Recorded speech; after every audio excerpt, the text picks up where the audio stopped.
Bonjour,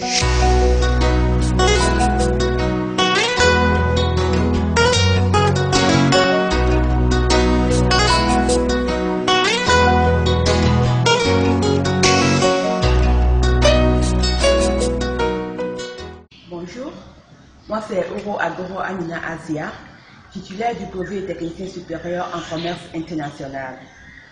Ayant vu la nécessité du domaine agricole, nous avons eu l'initiative de créer un centre agro de formation industrielle des jeunes filles leaders. Parlant de jeunes filles leaders, nous avons au sein de notre unité 7 jeunes filles permanentes et 10 temporaires. Ici, nous sommes dans l'unité de transformation de manioc, d'igname, de bananes plantains en farine panifiable de haute qualité. Parlant de farine panifiable de haute qualité, dont nous présentons l'échantillon ci-dessus, bien emballé, nous avons la possibilité avec cette farine de faire du pain, de faire des cakes à la place de la farine de blé. Nous vous présentons d'ici les matières premières que nous utilisons. Là, c'est la banane plantain et les tubercules d'igname.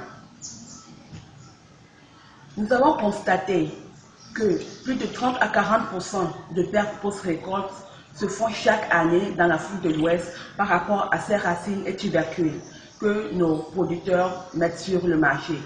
Comment le conserver? Il n'y a pas de méthode si spécialisée, d'où notre initiative de le transformer en farine panifiable de haute qualité. Cette farine, qui est si raffinée, est produite à base des matières premières qui sont la banane plantain, l'igname et le manioc. Le manioc, dans sa nature, peut être transformé en plusieurs produits dérivés. Mais dans ce cadre, notre projet a mis l'accent sur la farine panifiable de haute qualité qui est un produit innovant. La farine panifiable de haute qualité est de couleur blanche ou crémeux. Elle est inodore et surtout sans gluten.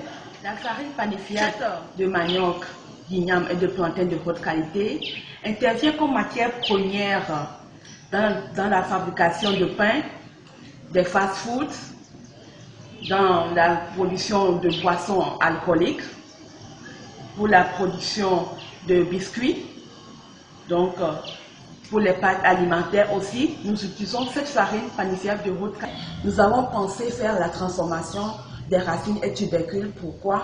Parce que nous avons constaté que plus de 30 à 40% de pertes post-récolte se réalisent chaque année en Afrique de l'Ouest. Comment substituer, comment relayer à cela?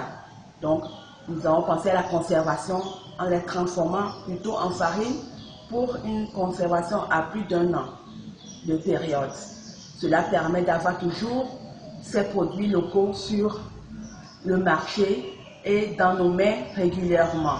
Pour aussi revaloriser les racines et tubercules, revaloriser l'agroalimentaire et surtout revaloriser l'agriculture dans son ensemble.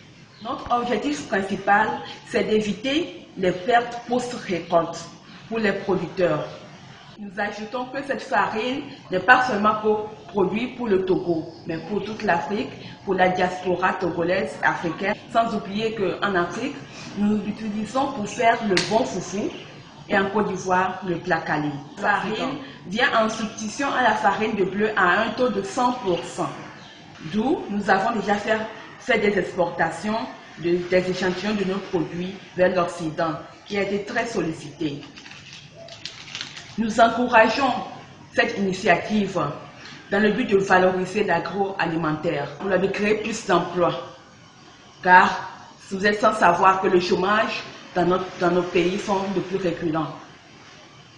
Avec cette initiative, nous avons la possibilité d'accroître les emplois créés, d'aider aussi à l'augmentation du financement de notre pays. Voter pour notre projet, c'est voter pour la valorisation de l'agroalimentaire, c'est voter pour l'émancipation de la jeune fille leader, c'est voter pour le développement de l'Afrique. Je vous remercie.